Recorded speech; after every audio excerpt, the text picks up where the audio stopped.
see all the brave people who have dared to come here. And this is the first physical seminar, first seminar the Middle East Center has had since March. First we will have 2 or 3 more. Which our gracious hosts at Bergen Global is also zooming, so other people can see it. I don't know how there are more people here. But this COVID thing, of course, has limited us from getting people from other continents. So we have then been able to use the occasion to get people from nearby who we have passed over previously, people from Oslo and other parts of Norway. So I am very happy to have the first and again brave person who wanted to come from the one infectious hotspot of Oslo to the infectious hotspot of Bergen and talk to us. So this is Professor Berit Torbjørnsrud, who I remember her from the 90s. We used to sit in exam commissions in Oslo, and we used to fight like cat and dog for a number of times because she was speaking from an anthropological social science approach, and I from a humanist empirical, and we did not ever agree on what was important in the papers. But her discipline, her main discipline, is history of religion, although she writes on her webpage also that she has an tverrfaglig interdisciplinary approach also from anthropology and other things. But she's now a professor at this entity called Middle Eastern Studies in Oslo, which is an interdisciplinary section. But her research work has, I think, dominantly been on Christians in the Middle East. Coptic, but also now, as we will hear later, on the Arabian Peninsula.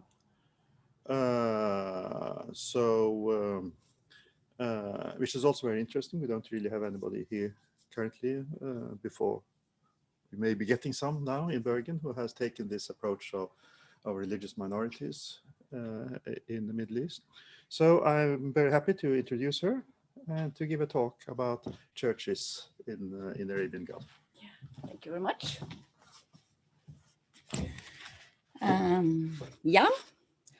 I'll talk about church building, and that's, of course, it's a very controversial topic in the Gulf monarchies. And every now and then it inspires really heated debates. And as late as 2012, the Saudi Mufti Sheikh Abdulaziz even declared it as a Muslim duty to demolish all existing churches because the Arabian Peninsula, according to him, has a very special position within Islam. His views are, however, disputed, and the number of church buildings continue to increase across the peninsula. And there are now church buildings in every country on the Arabian Peninsula, except precisely Saudi Arabia. These churches are, however, subject to restrictions regarding localization, architecture, and the use of auditive tools. Despite the fact that most of these churches are built on land donated by the various royal families, they are not supposed to look like churches. And they are not supposed to give off any church-related sounds. In other words, churches are generally accepted, but they are, metaphorically speaking, supposed to remain invisible. And then the question is, of course, why such a paradoxical policy? Why subsidize churches and yet submit them to restrictions, making them sort of invisible? And how do the governments and the Christian denominations handle this practically?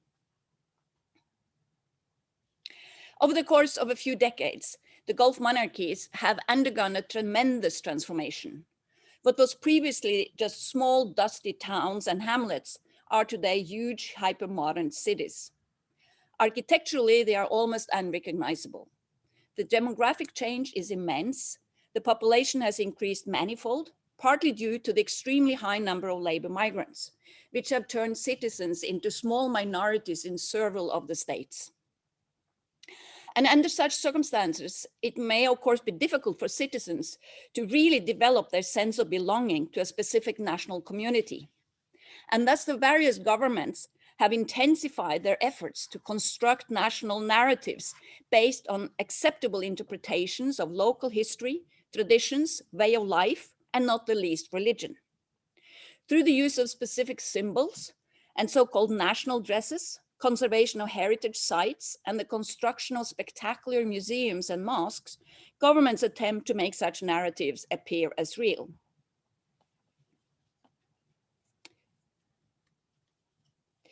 Mosques are everywhere. Calls to prayer can still be heard above the traffic noise. And in this way, the countries are reaffirmed as still being Muslim, as they have been for more than 1,000 years. Today, however, the population is very mixed. It's much more mixed than it was 1,000 years ago, 100 or even just 50 years ago. And this raises questions whether non-Muslims too should have the right to put their mark on the countries in which they reside. Furthermore, tolerance has become the buzzword in the region, and the various Gulf monarchies are competing to promote themselves as the most tolerant. In order to succeed, they are, however, expected to do more to accommodate their mixed populations. And thus the governments have to strike a balance between confirming their own countries as Muslims, as they have always been, in their sense, in the way they have always been, and while simultaneously promoting a new kind of tolerance. And this explains, as I will show, the Gulf monarchies' paradoxical policy of subsidizing churches and yet enforcing upon them a kind of invisibility. The Christians have no choice but to submit to governmental requirements.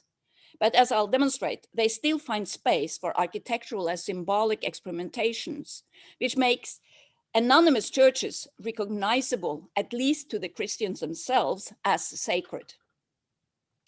And my work is based on several visits to the Gulf in the years between 2014 and 2018. And I have, in fact, visited the vast majority of the churches. And I've interviewed roughly 50 bishops, priests, church leaders, and I've talked to a lot of lay people and attended meetings, services, and conferences. And I've also studied their websites. And generally, all denominations with church buildings, they recount the history of their building from the idea and to the final realization on their websites. There are now approximately 3 to 4 million Christians living in the peninsula. While a few hundred are citizens, the vast majority are labor migrants, whether rich or poor. The majority are from South and East Asia, and the majority of these are again from India and from the Philippines. But there are also Christians from the Middle East, from Africa, particularly East Africa, and a much smaller number from the US and Europe. The majority of Christians belong to the Catholic Church, but there are several hundred different denominations and independent congregations. The most active in terms of building churches, it is the Catholic Church, the Anglican Church, the Coptic Orthodox Church, and the Indian churches like the Jacobite Syrian Orthodox Church and Malankara Mar Gregorius Orthodox Church, Church of South India, and Mar Thoma Church. But the Armenian Orthodox Church, the Greek Orthodox Church, the Seventh-day Adventist Church, and some Pentecostal denominations are also building churches. Congregations without buildings often rent space. The Anglican Church has taken on a special role as a host for homeless congregations, but such congregations may also rent space privately. Altogether, there are about 90 to 100 church buildings. This is clearly insufficient, and particularly the Catholic churches are hard pressed, with as much as up to 16 masses in one church building on one Friday. But of course, for the Saudi Sheikh Abdulaziz and his like-minded, the problem is rather the fact that there are churches on the Arabian Peninsula at all. According to the Saudi Permanent Fatwa Committee, all scholars agree that it is forbidden to build temples such as churches in all Muslim countries. But allowing this in the Arabian Peninsula is even more sinful because, according to a hadith, the Prophet on his deathbed is said to have declared that no religion but Islam may be practiced in the Arabian Peninsula. The entire peninsula is consequently considered as the sacrosanct base of Islam, which no disbeliever is allowed to violate. Apparently, this fatwa committee dismisses the concept of Christians as at least a dhimmi with claims to certain rights. In their view, the Christians are infidels, and Muslims granting them rights are also infidels. For Sheikh Abdul Aziz, it follows that all churches in the peninsula have to be demolished. This view is shared by at least some Muslim scholars within the Gulf states. In 2002, Qatar passed a new law on freedom to worship. And in 2003, permission to build churches was granted for the first time on land donated by the Emir Hamad bin Khalifa Al Thani. This caused a heated debate. According to Dr. Najib Al Nuami, the former Ministry of Justice, allowing churches was against Islamic law. And he argued that in the referendum, 99% of Qataris would probably vote against churches. Many other scholars in Qatar remained silent, and Al-Nuami scornfully labeled them as jurists of the sultans. Other scholars, however, lent full theological support to the decision of the Qatari government.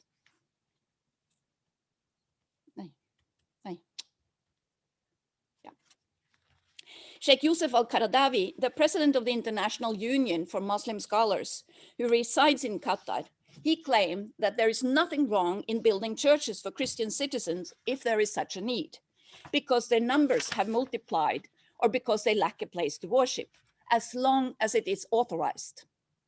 According to Al-Qaradawi, this is a question falling under the idea of common good, which is the sole responsibility of the ruler.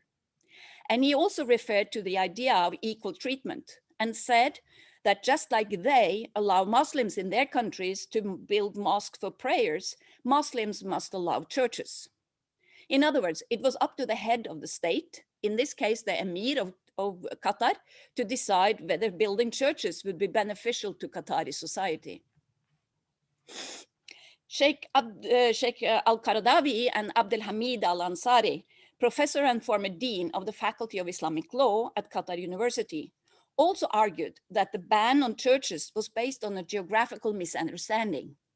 In their view, it is only Hijaz, the area around Mecca and Medina, which is sacred. The same type of debate has, however, later taken place in Kuwait and Bahrain. When King Hamad ibn Isa al-Khalifa in 2012 announced the donation of a large plot of land to the Catholic Church in Bahrain, 70 Sunni leaders signed a petition stating it as a haram to build churches on the peninsula. A prominent Shia leader also protested, but the government did not back down. When the Catholic Church was granted permission to build a new church in Kuwait in 2012, several members of parliament protested, and they turned to the previously mentioned Saudi Mufti to get his theological support. And in 2016, the Kuwait city municipality announced land was being allocated to churches. Yet again, debates flared up. And after a while, a representative of the municipality announced that as no churches had applied for land, the project had been discarded. Contrary to the government in Saudi Arabia, however, the governments in Kuwait, Bahrain, Qatar, the United Arab Emirates, and Oman have allowed churches to be built in the past. And some countries, particularly the Emirates, is continuing to do so. They are, however, aware that it is controversial, at least among some of their citizens. And thus they keep a tight control over the when, where, and how churches are to be built. Because while these are extremely autocratic societies, the governments still try to avoid what they perhaps consider unnecessary controversies. And occasionally, they decide to withdraw from confrontations, as they did in Kuwait regarding the land, which all of a sudden no churches apparently wanted. While those opposing church construction most probably dislike all Christian praxis, it is still the question of churches that really creates strife. In Qatar, the Christians had long held services in private homes and in rented venues without protests. Even in Saudi Arabia, within the oil company Aramco's compound, Christians have for decades been allowed to organize so-called moral groups led by special teachers. And presently, there seems to be a gradual acceptance of discrete services held in private homes or in rented venues. But despite pressure, churches are still out of the question. So what is it about churches? Why is it more controversial that Christians construct churches than them holding services in other venues? As a landmark, where two main streets intersect in the Emirate of Sharjah, the Russian Orthodox Church, St. Philip the Apostle, fills an entire block. As you can see on the picture, it is built in classical style, and it could easily have been erected in any large Russian city. In conservative Sharjah, however, it is surprising to find such a building conveying openly to be a church, a sacred place, which for the Orthodox represents a manifestation of God's kingdom, a place where heaven and earth meet and where matter can be sanctified. In fact, St. Philip is the only church within the Arabian Peninsula which is built according to members' architectural ideals. What is sacred does not necessarily require a specific architecture. Sanctification occurs when people perform specific acts together. And architects, as such, cannot produce sacred buildings, but they may reproduce a religious community's conceptions of the sacred and articulate them through architecture. Architecture represents a form of non-verbal communication, and by transforming open spaces into enclosed places, it conveys meaning. Accordingly, sacred architecture creates places endowed with spiritual meaning. Sacred architecture must, according to Miroslav Volf, function as a site of sacred memory. It must confirm a group's identity and sense of belonging, and most fundamentally, their memory of God. In this way, a sacred building can function as a center that evoke memory and enshrine convictions. Externally, it should function as a dynamic symbol, and internally as a luminous sanctuary. Sacred architecture is supposed to lift the faithful out of everyday life, remind them of who they are, where they come from, and where they are really headed. Sacred buildings are also supposed to communicate with the unfaithful passing by. Therefore, such buildings are supposed to both say and do something, and as such, they may be ascribed agency. St. Philip's architecture is saturated with symbolism, and it communicates a complex worldview which openly states that it is a Russian Orthodox church. And the location, the size, and the architectural design states that an open space in the Muslim Sharjah has been transformed into a Christian place. This is controversial. And as previously mentioned, this is the only church in the Gulf which has been granted permission to communicate in such a way. And in what is Sharjah's actual church district, located right behind St. Philip, there are 8 church buildings which have all been forced to abide by the general restrictions. Here you can see it's an Indian church, Mar Gregorius church, I think it is, and then it's the Catholic church, and they are all built according to the same kind of architectural form. Even though they too transform Muslim space into a Christian places, they are not permitted, as I will illustrate, to actually say so. And several of the priests who serve in these buildings are concerned whether St. Philip's speak too loudly and thus might trigger negative reactions harmful to them all. Different denominations may have different and perhaps changing ideas or traditions when it comes to church architecture. But across such differences, most denominations want forms of bell tower, spires, and crosses placed prominently on the roof. Such things are forbidden in the Gulf. And it's clearly such elements which governments identify as what make a church look like a church. Yeah. On the highway, midway between Doha and the airport, there is a discrete sign that reads religious complex. In Qatar, it is commonly known as Church City because the complex consists of exclusively of churches on an empty desert plain with only a couple of other buildings close by, and behind high, completely anonymous walls, all of Qatar's church buildings are located. The complex is easily overlooked, and viewed from the outside, there is nothing to indicate that this is a gathering place for tens of thousands of Christians belonging to numerous denominations.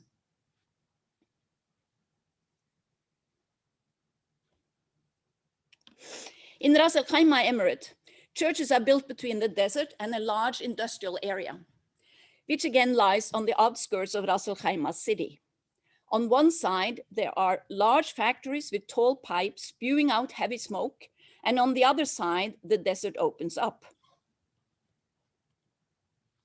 This is a common location for churches, which are often placed in remote or industrial areas.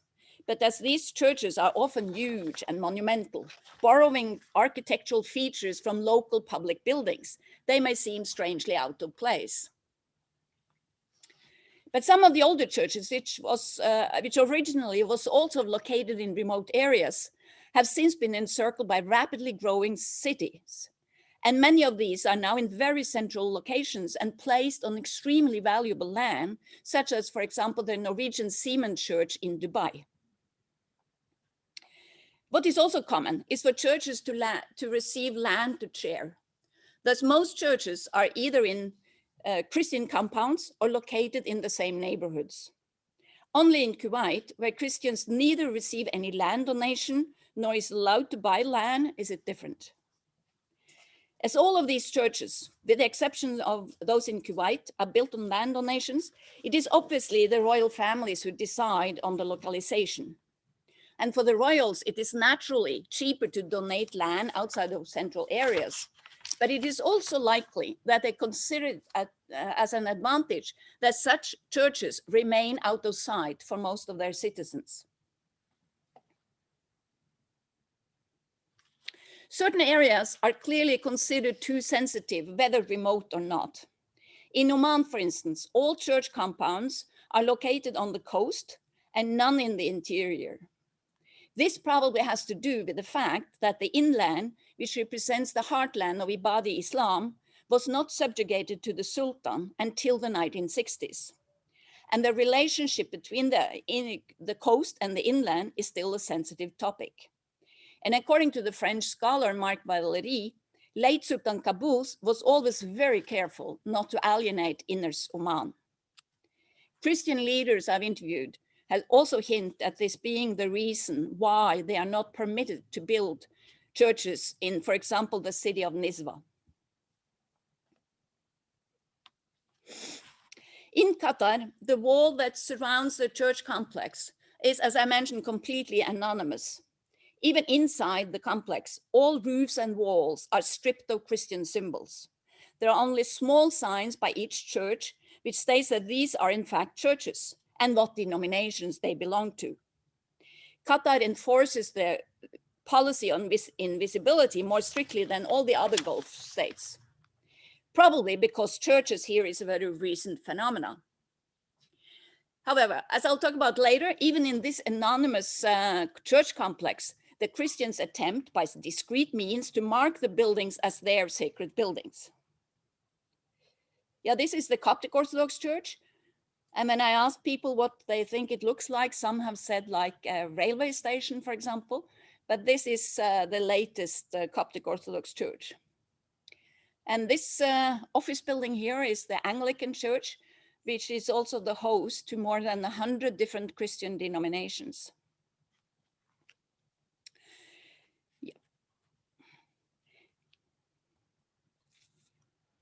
Yeah. Most churches are placed behind high walls, some with and some without a sign at the entrance. But behind the walls, the Christians have, except then in Qatar, a relatively large degree of freedom. The church complex in Ruvi, which you see here on this picture, Ruvi in Muscat, or the capital of Oman, is, for instance, also surrounded by an anonymous wall. But if one steps inside, one quickly realizes that this is a Christian compound. Some churches have crosses on the exterior walls. The Catholic Church, as you see here, has a prominently placed prayer place dedicated to Our Lady of Arabia. And there are large posters and banners with information about guests and different events. And in the parking lot, placed precisely where the traffic often tightens, there are signs which reads, "God sees you." Inside all churches, they are seemingly furnished and decorated in accordance with the symbolic language they would use also in other regions. And if familiar with the different denomination symbolism, one will immediately identify whether one has stepped into a Coptic Orthodox church or a Jacobite Syrian Orthodox church, a Catholic or an Indian Mar Thoma church.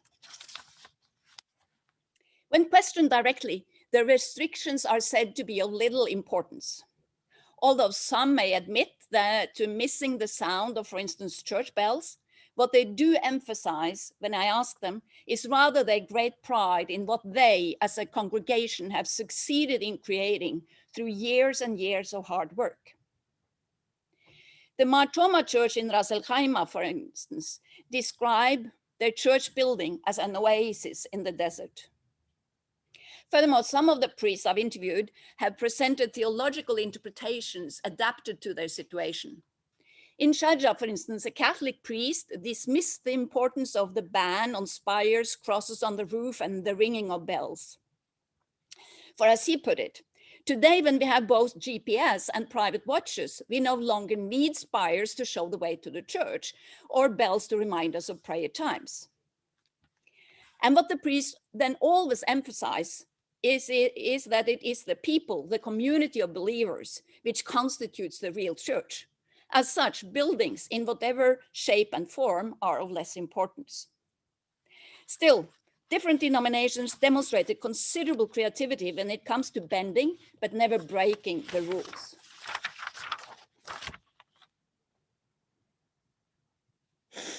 Beautiful, isn't it? It looks like the dome of a mosque, Father Raoul said smilingly, pointing to the dome that adorns the Catholic Church in Muscat. The dome, he says, gives one a feeling of direct communication with God in heaven. And even without spires, bell towers, and a cross on the roof, the congregation considers the building to be, quote, a modern architectural masterpiece, integrating functionality with religious sanctity. The Catholic Church outside of Doha has a different eye-catcher, inspired by traditional local wind towers. The roof raises itself towards this wind tower, and from the outside, this gives an impression of a building reaching towards heaven. In the bottom part of the wind tower, which protrudes into the church room, there is a powerful light which floods down over the altar. A wooden figure of Jesus with raised arms, hung up after the celebration of the resurrection, creates the impression of Jesus encircled by radiance ascending towards heaven. The lowered wind tower thus forms the gateway to heaven. The Catholic Cathedral in Kuwait has a tower next to the cathedral itself. It is a simple structure consisting of a metal frame. Whether non-Christians will perceive this as a bell tower, seeing as it does not have a bell or a cross on top, is unknown. But someone familiar with church architecture will automatically classify this placed next to the church as a bell tower, albeit without the bell.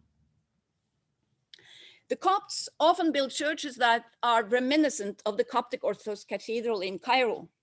In Abu Dhabi city, for example, the Coptic church appears almost as a copy. But as bell towers are not permitted, they have integrated a closed tower, which for insiders will instinctively remind them of the bell tower in Cairo.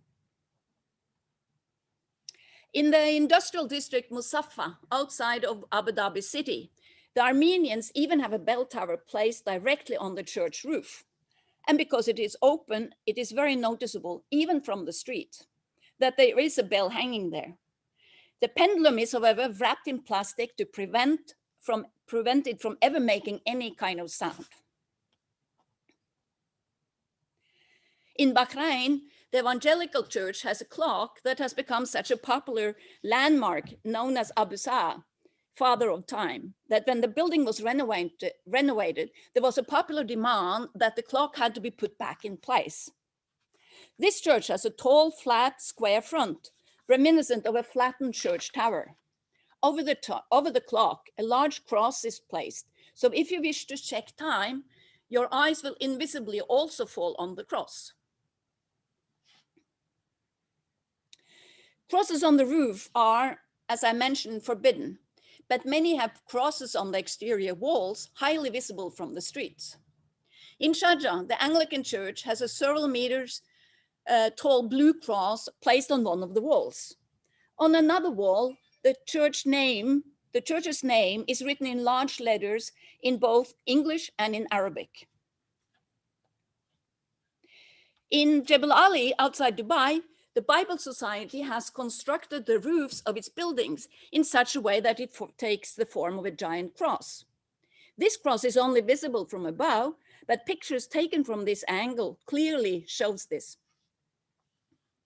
Some churches have portals at their gates inscribed with Bible quotes and Christian symbols. And a church in Sharjah has placed a statue of St. Gregorius high up on the front wall. Underneath, on a lead sign, a prayer to St. Gregorius is continuously circulating. Pray for me, Gregorius. All of which is clearly visible from the street. In other words, the creativity is great, and it's not easy to systematize what is actually permitted. So the main rule is that churches should not look like churches, and crosses on the roof and bell towers are not permitted. Crosses on the exterior walls are not acceptable in Qatar, while in Oman they're okay as long as they cannot be seen from the street. In Bahrain and the United Arab Emirates, crosses are evidently acceptable, even when they are placed on church walls in urban areas. What is permissible can, however, depend on who in the local bureaucracy is charged with monitoring which churches. In Abu Dhabi, the Catholic Church, for instance, got in trouble because they had engraved a discreet cross on a wall inside the compound. Despite the fact that this cross could not be seen from the outside, this caused problems because the church, according to the inspector, had not applied for special permission. In other words, the Christians have to find a balance between their own desires and what they may get away with. But the royal families also need to balance the wishes of the Christians against the opposition against churches which exist among some of their citizens. But the royals also have other reasons for accommodating the Christians. As I said earlier, tolerance is the new buzzword in the Gulf, and promoting themselves as in favor of Christians may, of course, be beneficial to the regime's international reputations. But they also have another motive, which I'll return to, which is connected to a historical gratitude to the Arab American mission who was serving them there for decades. But to start with the tolerance discourse, let's all welcome the presence of churches in Qatar as a demonstration of Islamic tolerance and human brotherhood, Professor Al-Ansari declared in 2008. In Oman, tolerance is said to be part of the country's national ethos. And in the film Religious Tolerance in Oman, produced by Ministry of Endowments and Religious Affairs in 2010, the church center in Ruvi is given much attention. The Emirates have a separate Minister of State for Tolerance, and 2019 was declared as the Year of Tolerance. In connection with Pope Francis' visit to Abu Dhabi last February 2019, the Catholic Church, then the country described itself as a beacon of tolerance. And of course, during the visit of Pope Francis, the Catholic Church was given another donation of a plot of land. According to Sheikh Abdullah bin Rashid Al Khalifa, Bahrain's ambassador to the US, Bahrain is the tolerant home to many religions, a place where both mosques, churches, temples, and a synagogue exist side by side. The Kuwaiti government also point to their own country as a role model when it comes to religious tolerance. And this fell to the one and only local priest, Father Emmanuel Gharib, to confirm publicly. In other words, there's a lot of talk about tolerance within the Gulf monarchies. According to the British anthropologist John Fahey, this emerged after 9/11, when it became important for Muslim countries to promote themselves as tolerant, as representatives of moderate Islam as opposed to radical Islam, and in this way to establish themselves within the global moral hierarchy. And all Gulf states today invest large sums into this. But according to Fahey, this is primarily about distinguishing themselves internationally and not about solving real problems within their own countries. John Fahey makes an important point when he emphasizes the strategic use of tolerance. And some of the priests I've interviewed, particularly in Kuwait, have indicated that they may occasionally feel used in this respect. And clearly, in states with authoritarian regimes, the limits of tolerance are of course, drawn on the top. At the same time, tolerance in a less politicized sense has a previous history in the Gulf. The coastal populations have, throughout the centuries, been integrated in transnational trade networks and has thus gained considerable experience in dealing with differences. This has also made an imprint on local culture, which should not be underestimated. I find many traces of such popular tolerance in the stories Christians have told me about how local citizens and also some of the royals have shown them friendliness, respect, and warmth. The Christians received land donations long before 9/11 as well.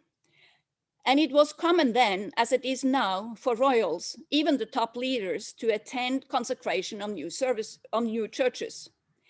The late Sheikh Rashid of Dubai, as you see in this picture, attended, for example, the opening of the Norwegian Seaman Church against the firm advice of his entourage. And the story about this meeting most certainly live on as a happy memory within this church. So both the old and the new form of tolerance discourse, I think, is important why the churches get these donations of land. But I will also emphasize that there is another reason for the positive relations between Christians and local citizens and the royal families. And that is thanks to the hospital movement run by the American Arab Mission based in the Reformed Church in the US. Obviously, this American mission has a mixed legacy, because initially they arrived loaded with cultural arrogance and much less local knowledge in order to convert Muslims, to save them. And they wanted to occupy the heartland of the Peninsula, the heartland of Islam, and change it all into a Christian country. But over the time, these health workers, because they were mainly doing, they were doctors and nurses and so on. They did an enormous job in trying to help people with all the local diseases at a time when people were poor and they had not many other options. And what is remembered today is many examples of the good relations which over time developed between these missionaries and the locals.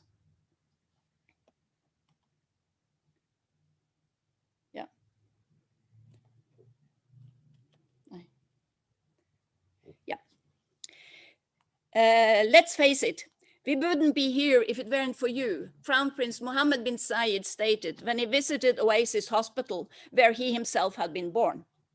This hospital was, as the first biomedical service in Abu Dhabi, established by Christian missionaries in 1960. And you can imagine Abu Dhabi today, and the first doctors they had at all, and this was a mother-child clinic, which they opened in the beginning of the 1960s, and that's very late. You are part of our history. You were here before oil came, and we do not want you to leave. The government declared when the missionary hospital in Sharjah had to shut down in 1994. The missionary hospital in Bahrain endeared itself to the citizens, according to the Minister of Information, Tariq Al-Moyed. And when it was threatened with closure, both the government and Sheikh Isa bin Salman Al Khalifa intervened and stopped this from happening. In Kuwait too, people protested against the closing of the missionary hospital. Many had long supported the hospital financially, and even though they could by then build far better hospitals themselves, the missionaries' hospital had gained a symbolic value, and the people perceived it as their hospital. In spite of such protests, the hospital was closed by the Reformed Church in the US, and this created a crisis of confidence. And the missionaries lost their special permission to own property. The property they had was expropriated, and the Christians were only allowed to maintain a smaller part on a lease, which has to be renewed in 2023, and nobody knows what will happen then.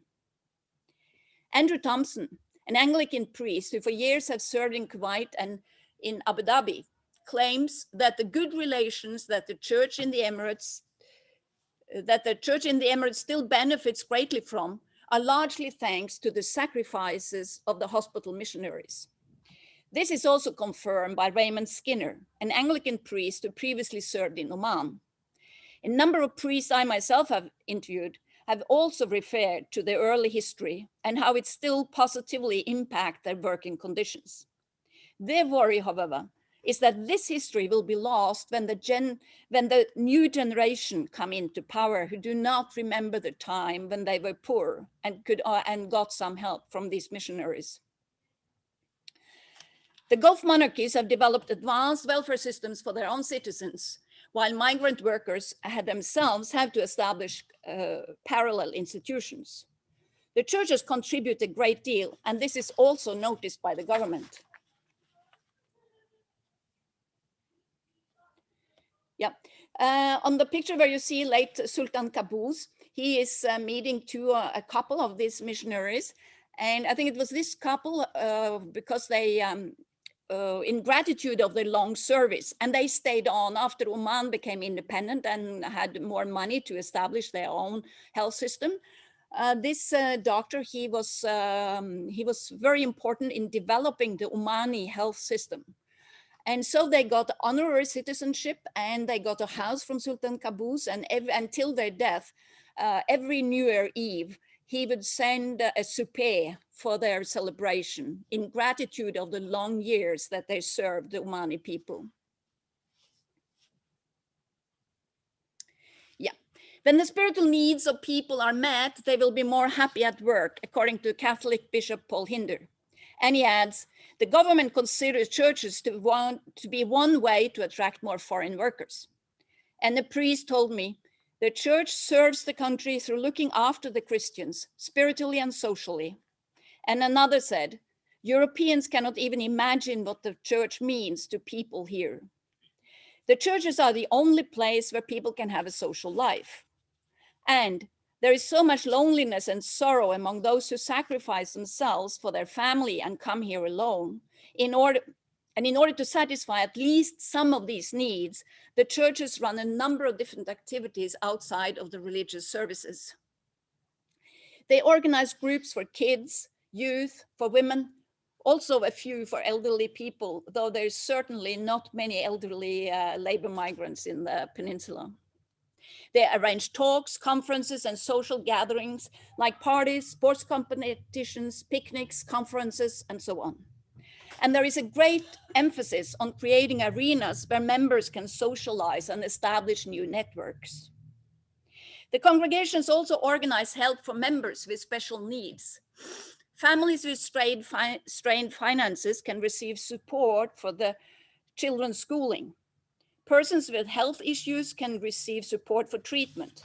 When someone dies, several congregations assist both with the bureaucratic procedures and with financial support in sending the coffin back home. Prisoners are visited, and some receive financial support to facilitate their own deportation. Some churches regularly offer legal counseling or medical assistance. Many are also engaged directly in the widely criticized labor camps. By giving the Christians the small pieces of their own land, the rulers express their gratitude for their contributions. Simultaneously, such gifts may contribute to their own branding as tolerant.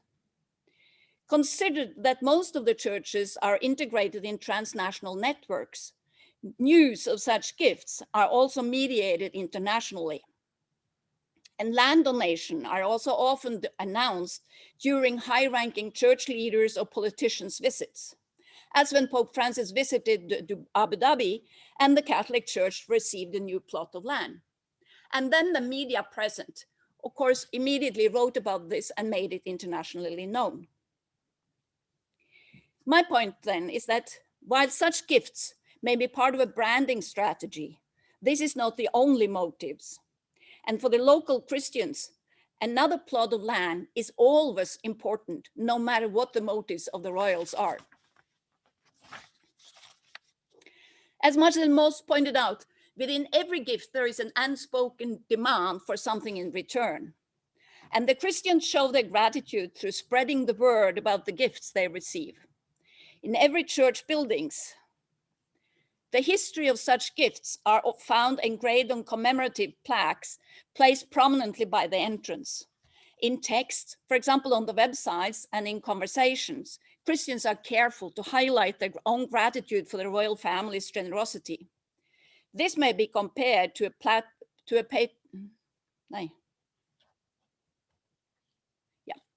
This may be compared to a patron-client relationship in which material gifts are exchanged for loyalty.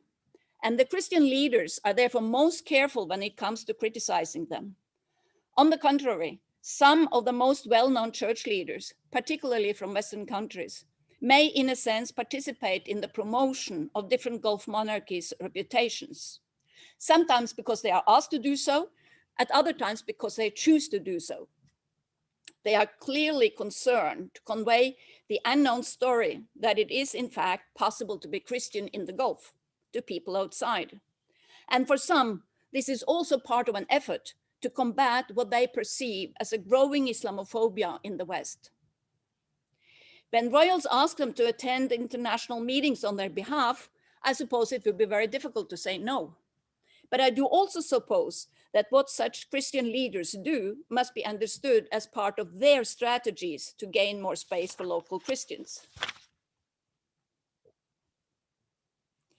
Yeah, so it's clear this the church building is part of a balancing act, both for the royals who have to balance between the citizens who oppose church buildings and the other citizens who accept it, and also because they want to have to develop their international reputation as tolerant. And at the other side, you have the Christian leaders who have to find the balance between their own desires and need and what is actually possible locally without stirring up too much controversies. Just at the end, I'll explain this picture to you. Because it is the first time in history that you'll find a synagogue, a church, and a mosque given the same architectural design and put on an equal footing. This is connected to the meeting in February 2019 when Pope Francis and Sheikh of Al-Azhar, Ahmed El-Tayeb, met in Abu Dhabi in front of a huge conference of religious leaders. I think it was hundreds and hundreds of them participating. And there they signed a very radical document called On Human Fraternity. In this, they state explicitly that religious pluralism is willed by God, meaning that then, of course, they put religions on an equal footing. And their language is more radical than I have ever seen before. And this document was published and signed in front of all these religious leaders, Hindus, Buddhists, and from all different religions, and in front of the royals from the Emirates. And it is a very interesting document, and it contains a really strict, strong critique of war, weapons, climate change, materialism, and all these things. But at least the main point was this, that religious pluralism is willed by God.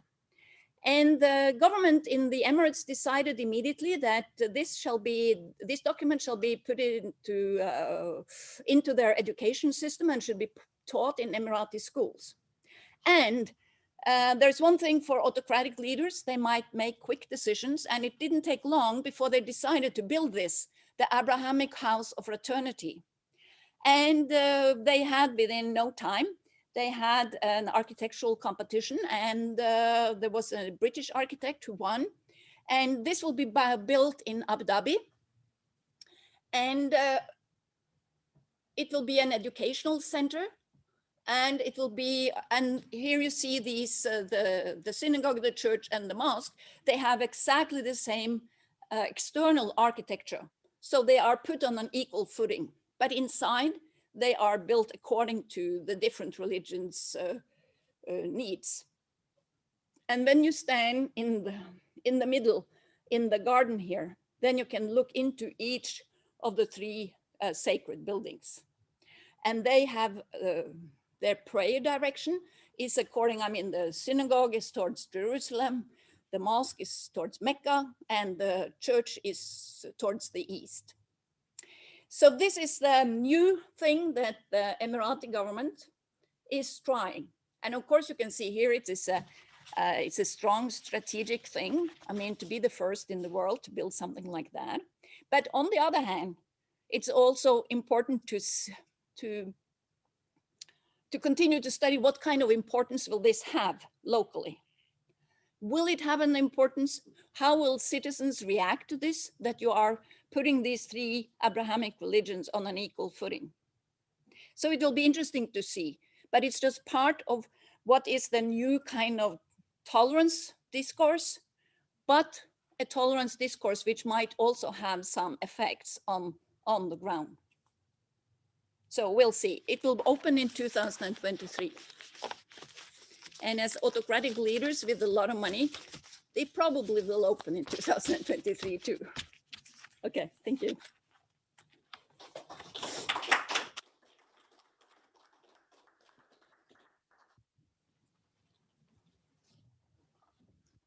Thank you.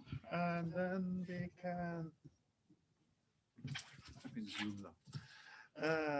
Open for questions, discussions, or comments. Anna?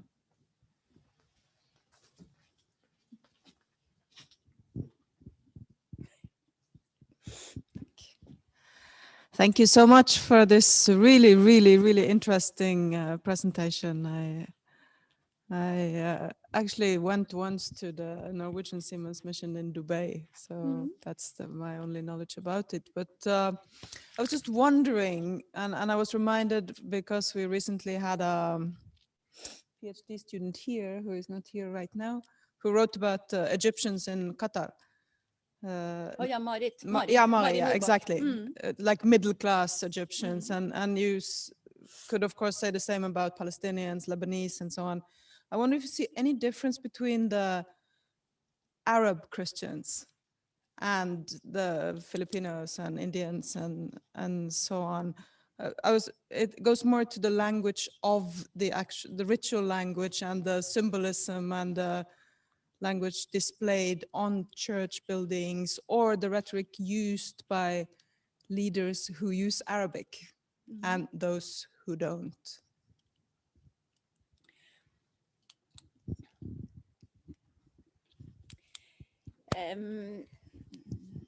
I'm not sure. I mean, they have to abide by the same restrictions. The Arab Christians have no advantage in that sense, and sometimes they might feel even perhaps some of them might say feel more free to be critical. But no, I don't think I can say that they in any sense have an advantage. But the other ones could be more easily explained away as foreigners. Yeah, but I think the Arabs, they are also explicitly designated as foreigners. Yeah, because it's a long time since these were Arab brothers and sisters.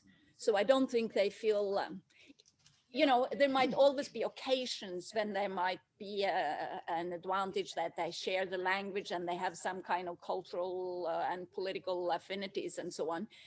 But in general, I do not think so. That's not my impression that they have any advantages. Thank you very much. It was really enlightening, and thank you. But I'm curious if you know how the priests are chosen and how they're appointed. Is there some kind of, you know, from the countries they come or the denominations they come from? What are the procedures? Because the priests must be very good diplomats. Thank you. Yeah. It is the churches themselves who decide on the priests. And a lot of the Indian churches, they go to their mother church in India, for example, and then they have some who apply, and they decide on who they want. But as it is considered an advantage to be in the Gulf for a couple of years, they change their priests very often. So generally in the Indian churches, the priests only stay 2 or 3 years, and then they have to go back. And this is a disadvantage in sort of developing the ecumenical dialogue, because the priests, they are so busy, and they might be most functioning within their local Indian language. So it will be a language problem to enter into dialogue with other priests, or will also the efforts to establish a Christian-Muslim dialogue locally.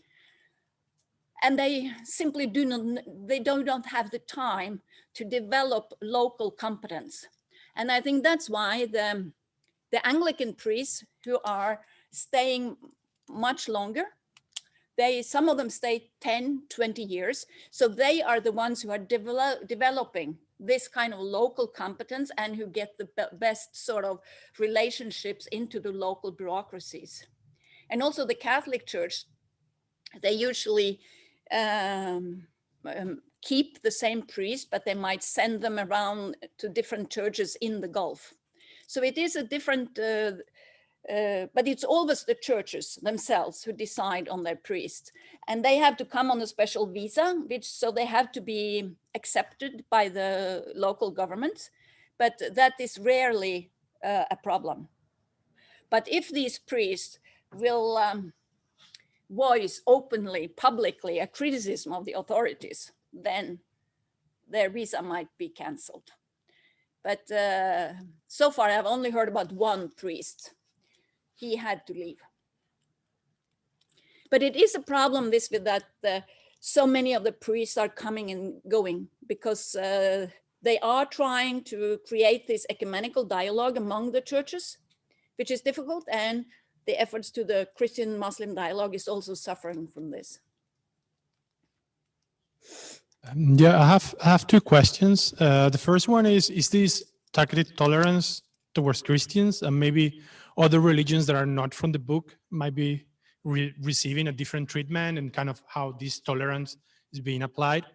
And the second, if there is any discussion on historic buildings. I mean, I don't know the specifics of the Gulf, but I've been into Yemen, and they're from the colonial period and beyond, like you have Anglican and synagogues and Catholic churches from before independence, and many of them have been destroyed, but some of them are still standing, but not practicing. So is there any talk in the Gulf countries about this? The tolerance towards other religion, it differs. Like in the Emirates, for example, you have, there's 7 Emirates, and in 5 of them, it's allowed to build churches. In the 2 small, the 2 last Emirates, there's no churches either. But then you have like Sharjah, which accept churches, but no other religions are allowed. But then you have Dubai, which has an Hindu temple, and they have a Sikh Gurdwara. And now in Abu Dhabi, after a high-flying visit from Prime Minister Modi, they they gave a donation of a plot of land to build the first real Hindu temple outside Abu Dhabi. And this is going to be built according to all sort of Hindu things. So this will be the first real Hindu temple there.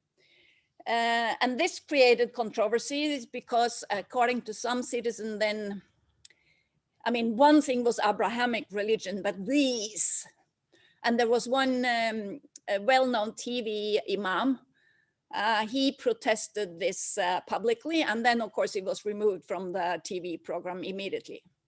In Oman, where you have also Hindus, as a few Hindus are citizens, they've had a Hindu temple, I think, for 150 years.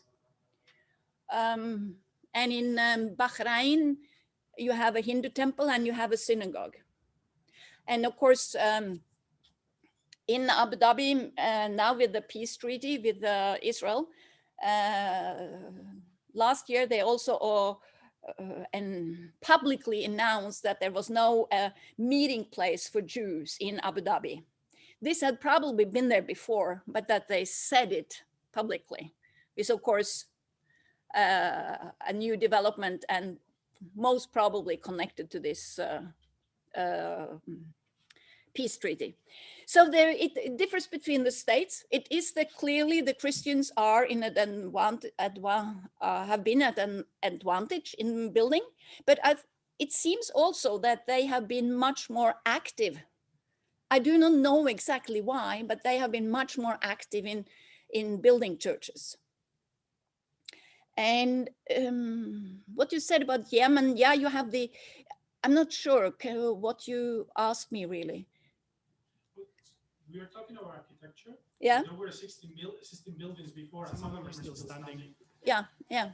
So some of these buildings are actually recognizable as churches. You can still see them. So I don't know if this is the case also in the Gulf, but in some other countries in the peninsula, there's been previous buildings that are not being kind of damaged or abandoned, but they're still standing. And I don't know if maybe for historic reasons, maybe they could recover them or not. I don't know if there is any discussion on some of this.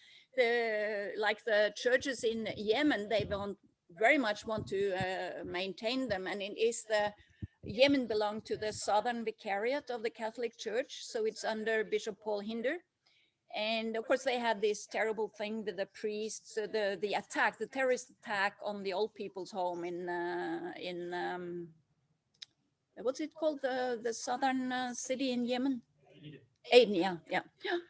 And they very much want to open these buildings and have these churches functioning again, but so far it's too dangerous. But in the other Gulf states, the first churches built by these missionaries who belonged to the Reformed Church of America, it was very small, tiny churches, which was stripped of everything. So when you could easily walk past them, and they still remain like that. But that was, of course, also according to their faith. But what they have in the Emirates, which is very interesting, is that at the island Sri Banyas outside Abu Dhabi, they have excavated a monastery from which has been proven to have been functioning until probably the 8th century. And this is, of course, way after Islam arrived, and after what is commonly believed that the Caliph, the second Caliph Umar, wasn't it? That he forced all Christians and Jews and non-Muslims out of the peninsula. But apparently, this monastery was left behind during a peaceful time. It was just falling out of use. And the Emirati government is using this also in their sort of branding strategy. So they brought once they brought like, I think it was like 28, 30 Christian leaders out to this to this archaeological remains of the monastery with their then Ministry of Tolerance. And they used this place to publicize their new strategy on tolerance. So they are actively using this archaeological remains as part of their national narrative. While in Kuwait, where you also have some of these archaeological remains, they have closed them down. And it's not easy to gain entrance as far as I can see. But the Emirates is very sort of on the go. So they are actually, you know, using this. I have two questions. The first is kind of a follow-up to what you just said.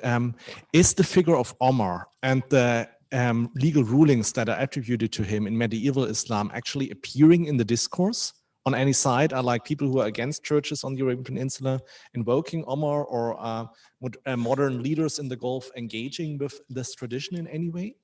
And the other thing is, you mentioned ecumenical communication between the churches during the Q&A. And I was wondering whether there is an exchange of knowledge about how to build a church in the Gulf states between the churches. So something like, what can you do? What can't you do? What are the experiences of our communities?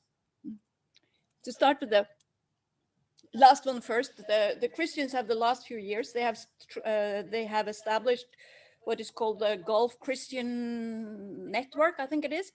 And there you have leaders from all the main churches meeting regularly and trying, because they want to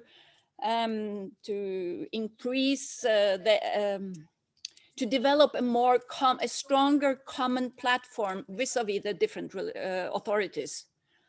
And that's also, of course, a way of exchanging information on how to go about things locally. So they are trying to do that. And you have in certain of these Christian compounds, they are also trying to do something like that. But it's very difficult because it is a language thing, and it's so many of the priests who are coming and going. So so they have a problem with that. But there are, of course, but still, of course, there are on a personal level. Like there was in Fujairah, I think it was the Catholic Church who weren't able to get the permission to get land. But then they talked with the priests in another church who said, oh, but you have to go and stay there. You have to develop a personal relationship to the important people in the bureaucracy. And so the Catholic priest, he listened to the advice. He settled in Fujairah, and he did the slowly personalized relation development, and then it worked. So on this, they are exchanging information, and they are trying to build locally, and they're trying to build on the Gulf in order to do that. This thing with Umar, I'm not,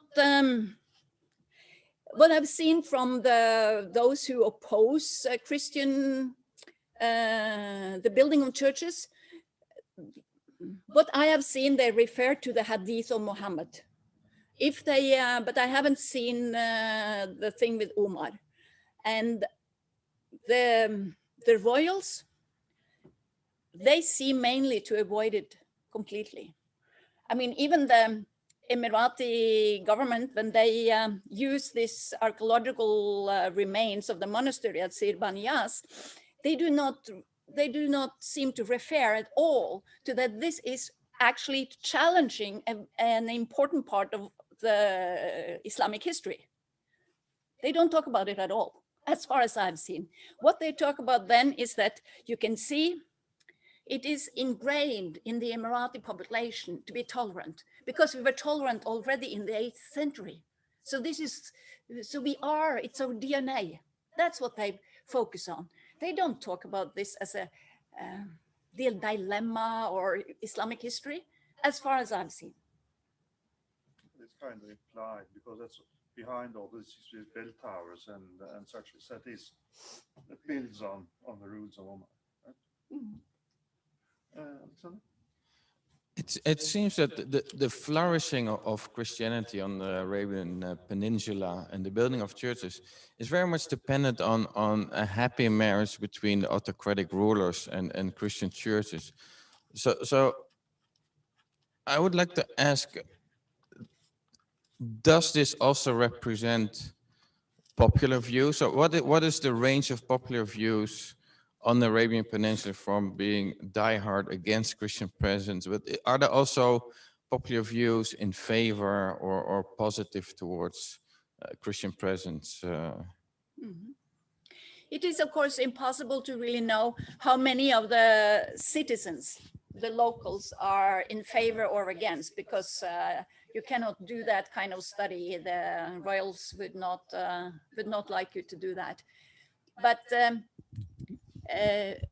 obviously, you find a lot of people who are positive to this development. According to the history that priests and Christians tell me, that some Muslims may come with their children to church and ask if they can be present, because they want their kids to know about other religions, and they want their children to grow up as tolerant and sympathetic to differences and so on. So obviously you have that kind of positive attitude, and priests, particularly the priests I met from Western Europe, will say that it will be very difficult to go back to Western Europe, because they are used to being so highly respected. When they walk in the malls or wherever in their priestly outfits, people will greet them as men of God. And they say, well, but when I come home and I will serve in, for example, Great Britain, then when I go to the local bureaucracy, I will have to wait for 5 months, and perhaps I will get a meeting with the one on the lowest level. But here I go straight to the top. But that's, of course, the stories they tell. And so it's hard to know. You know that there are some who are against and who dislike that churches are built, and particularly this Hindu temple in Abu Dhabi. But on the other hand, it is a very interesting study by an American political scientist, Calvert Jones, who had the unique opportunity to do a field. She did a study on a huge project that the Emirati government is trying to develop tolerance, not only tolerance, but part of tolerance in Emirati kids in a few prioritized schools. And they want them to develop to become not politically motivated, but to get rid of the sort of rentier mentality, to make them entrepreneurs who can function in a globalized liberal economy. And this also make it necessary to become tolerant. And she was actually allowed to do a study on the effects of this program in the schools. And what was interesting was that she found the kids to become even more rentier mentality focused. They became what she's described as entitled patriots. But the only thing that they had succeeded was in tolerance. There they had, the kids showed an increasing level of tolerance. And it is, and she was actually allowed to do that, which is surprising. So it's impossible to know when you have such autocratic leaders what people really think. But it's not a black and white picture. It's not that the majority is against or so on. And there has been no attacks on the churches. I think nobody else asked for the microphone, so I have a couple of questions. Mm-hmm. Can use that one. And one relates a bit to what you were saying now, because I was thinking of the social aspect of this, because you are what you're talking about.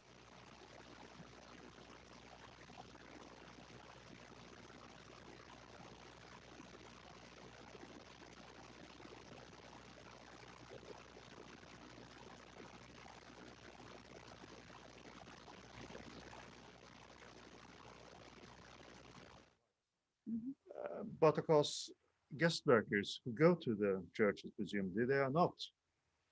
So there's a question, part of the question. One is when you talked about this being respected or so on, whether that is different, whether those you have us Abu Dhabis, us Emiratis there, and then you have up level there. These are friends of the Sultan who are okay, we are talking.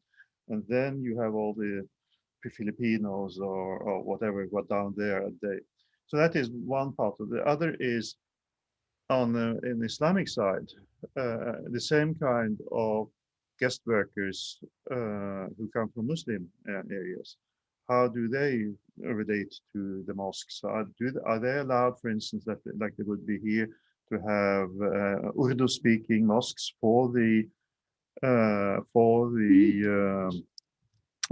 communities or there, or other kinds of communities which are ethnically for these people, and how are they treated? Is there a kind of total disconnect between those which are tolerant for Europeans and Christians and the great powers, and those who are basically targeting the undesirables, the guest work? And I can ask the second question at once, because it's a totally different one. That's a kind of question for you and your role, what you are saying.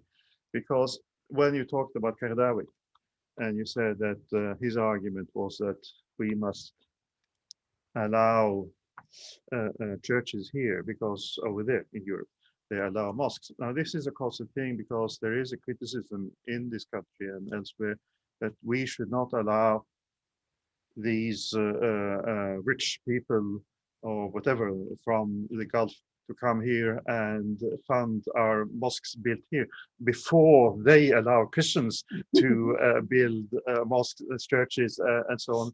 So you are in a kind of what you are doing here now and elsewhere, counter arguing for that. You're saying that, well, they're actually doing that. But is that something, because it's maybe it's not the quite same thing, because Christian governments don't fund these churches, I guess. It is Christian churches who do it. So, but how is you thinking about that sort of situation yourself? Yeah, well, it is, of course, it's Saudi Arabia who is completely refusing churches so far. There's always some rumors that maybe they will be on the move. And actually, they, the last time the American Commission on Religious Freedom was in Saudi Arabia, there were some of the local religious leaders they met. They were sort of whispering that it might be that they would also go to this geographical definition of the Hijaz as sacred and not the peninsula. So this is rumored that they are on the move, but churches so far, no. So but of course, no, they are allowing churches to be built in the other Gulf monarchies, and there is an increasing number of them. The situation in Kuwait is difficult because they have a kind of parliament, so that and there some of the very strongly Salafi members, they are, every time it comes up with churches, they try to block it, and then the royal family there sort of move back.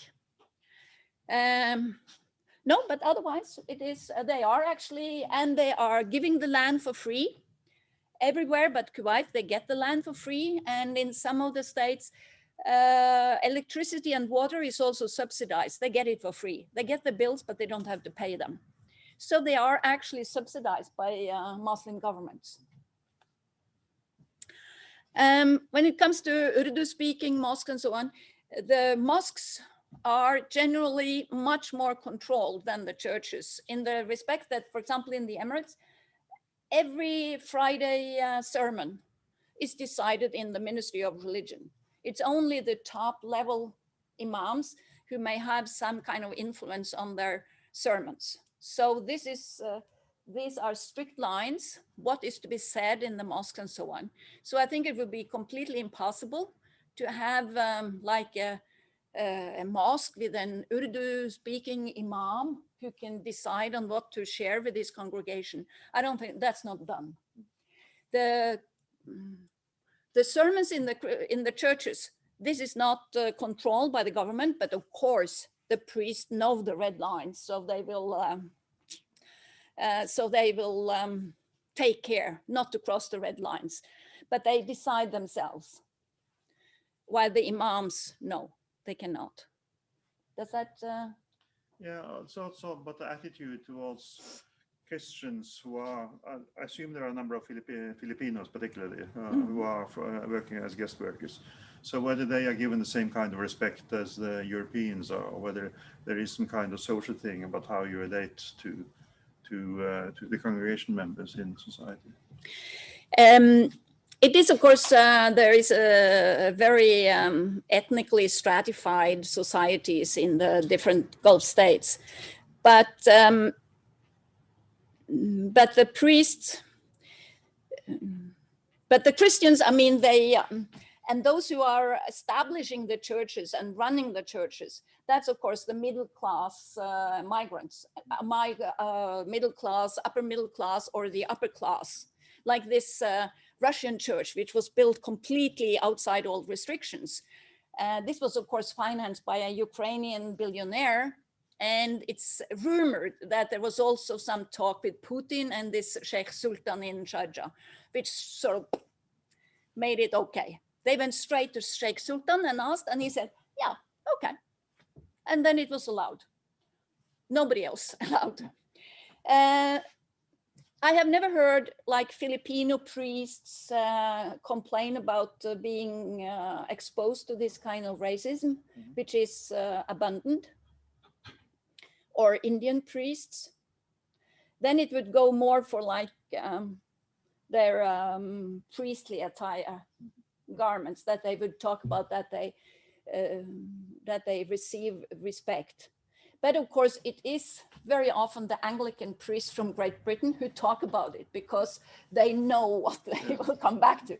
When I ask a Filipino priest or an Indian priest whether he receives more or less respect here than in his home country, he doesn't really understand what I mean, because they are so highly respected in their own communities back home. While the Anglican priests from Great Britain, they know that they're going back to be some kind of relic from the Middle Age. So, and they say, what can I do? I've been here for 20 years. Before that, I was in Africa. And then I shall go home and I'll be, you know, and I will have to start by wedding gay couples and transsexuals. What am I to do? I don't know. And, you know, so I think and of course, a lot of the people I meet in the churches, they are already middle class or up there. I mean, you see also, they're trying to bus in the people from the labor camps, or they go to their labor camps and so on, and they try to deal with them. But it is, of course, and you can see on people's dress. I mean, you don't only see the skin color, but you see also kind of the class level.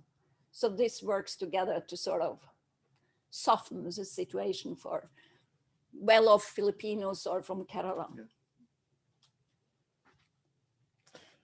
Okay, anybody got the microphone now? And but we have the lively discussion for the almost everyone here has asked the question, which is a good seminar. So again, I thank Berit for coming in here and talking to us about a terribly interesting and actually potentially controversial, although you haven't been in controversy, topic. And I thank the audience who I thank the people on Zoom also, if there are anyone, for coming here. And we have a program for Center for Middle East Studies. We will have Marianne Bø talk about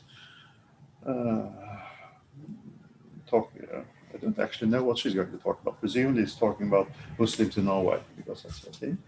And we're going to have Einar Wigen, also from Oslo, from the same department, talking about more Turkish Ottoman stuff. Neither of them have given me any titles yet, but they will both be coming in the first half of November. So hopefully meeting here then. But thank you to Berit, and I hope nobody has been affected